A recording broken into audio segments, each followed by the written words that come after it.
You're tuning into Relationship Wednesday, where we expose the lies, torch the bullshit, and remind you what real love should feel like. This is the Bad Influence Podcast, the one they warn you about. I'm Bjordan Banderas, and today we're cutting through manipulation, codependency, and those sneaky toxic patterns with a machete.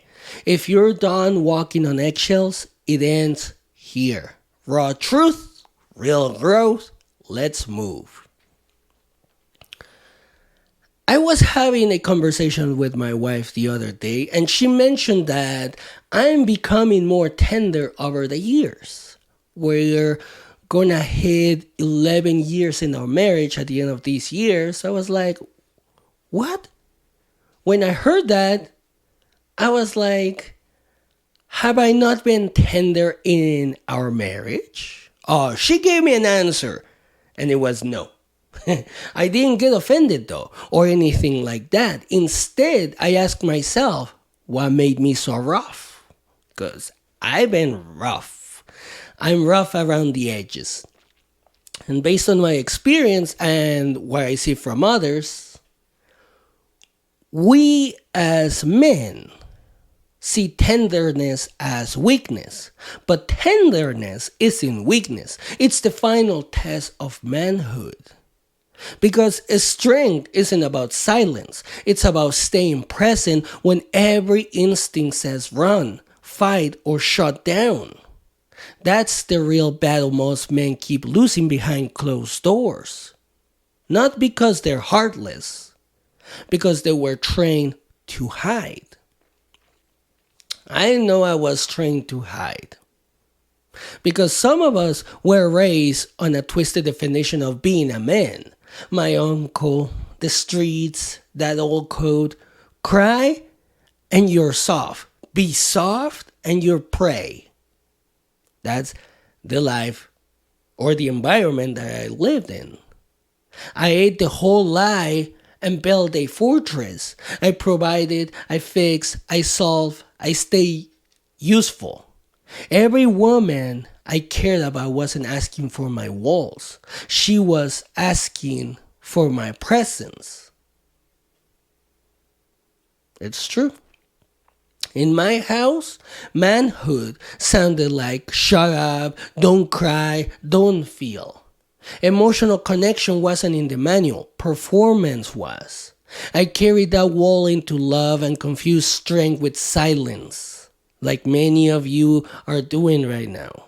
Every silent night widened the gap. I used to hold my wife like a mechanic, and I see a lot of you doing that right now. Hands full of tools, mind full of solutions. She didn't need repairs. She needed me. Not my plan, not my TED Talk, my presence. When I stopped fixing and started feeling, the room changed. Oh, yes, it did. For the good. Because control is loud and brittle at the same time. Leadership is quiet and grounded. I learned the difference the day I put my ego down long enough to actually listen. Softness didn't strip my authority. It refined it. Let that sink in. Let that sink in. Because tenderness, for me, felt foreign until my wife offered it without keeping score. Receiving softness felt dangerous because I'd never known it was safe. Yeah, it was like, for me, it was like, it was that scared dog. Like, oh my gosh, I'm gonna get hit if I allow myself to feel this. Because when you've never been held emotionally, trust arrives slowly, but it still arrives. Anger felt strong, clean, controlled.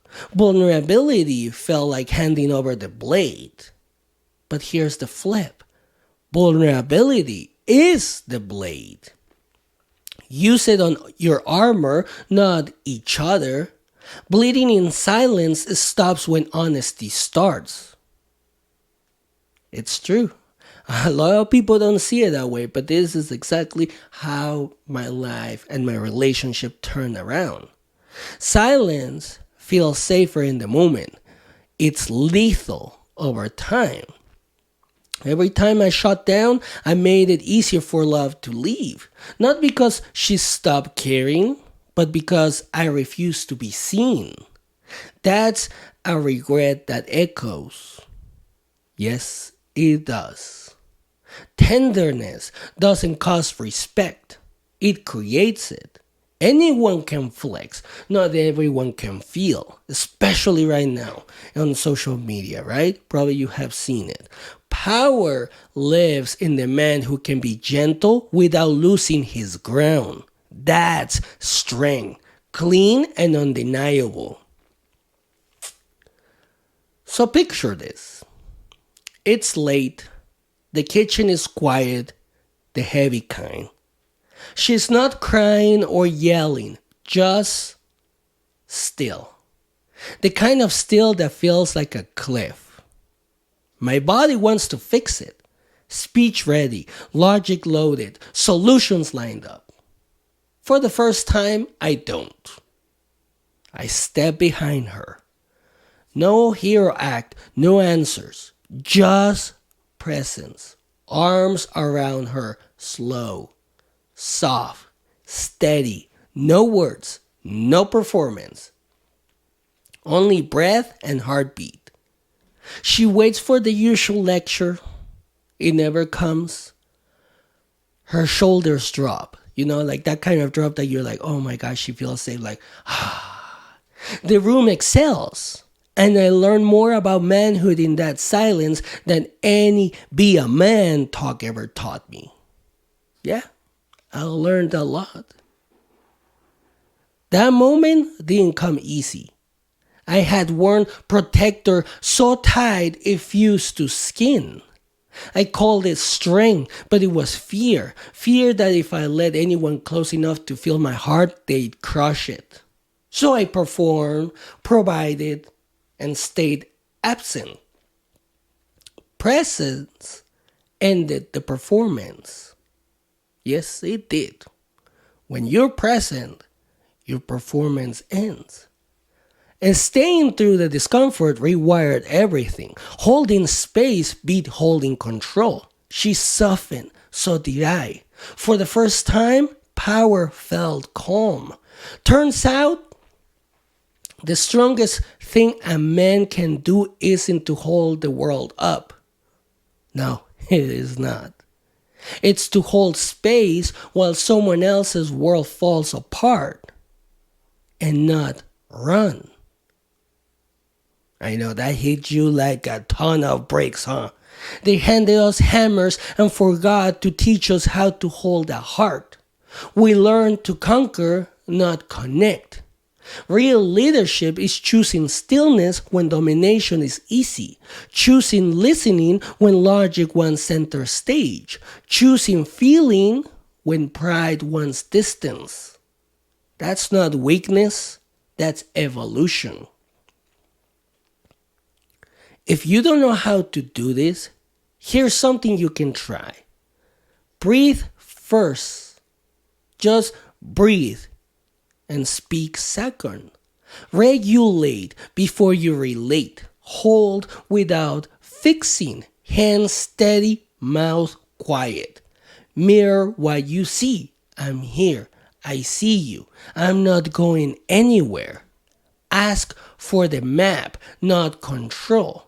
What would support look like right now? That's a simple question you can ask. And if she can give you the answers, you're going to be able to help her so much. So build containers, weekly check-ins, phone down dinners, conflict rules that protect connections.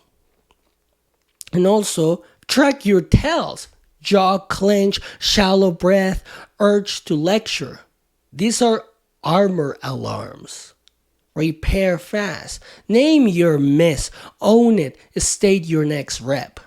Consistency beats grand gestures. Oh, yes, it does.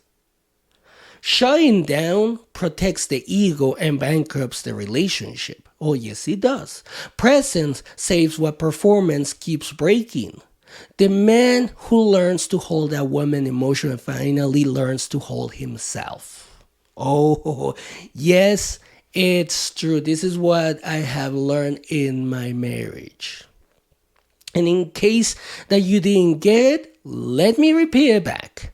The man who learns to hold a woman emotionally finally learns to hold himself. That's the shift from boy armor to grown man leadership. Let it sink in. Eat this whole wisdom. Stay when your body wants to shut down. Open when your ego wants to armor up. Hold her when silence feels safer. Tenderness isn't the end of your masculinity. It's the proof of it. Raise the standard for you, for her, for whatever you're building next.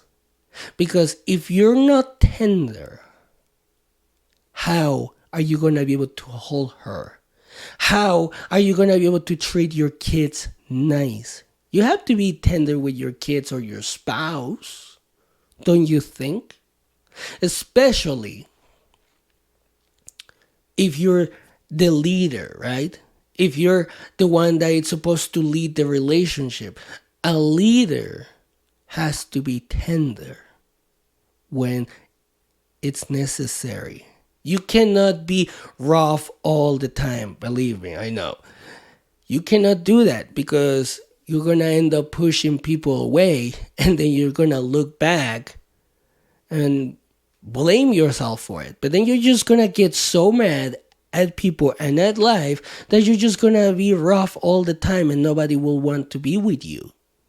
I used to be like that, so I know what I'm talking about. And like I said, a lot of men are acting this way. That's why I wanted to talk about this. For some reason, it's like, oh, I have to put up my armor and nobody bugs me. But that's not going to help your relationship. You have to be tender with the people that matters.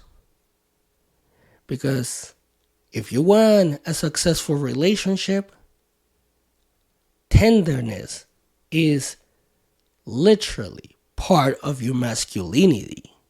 And remember, the choice is yours.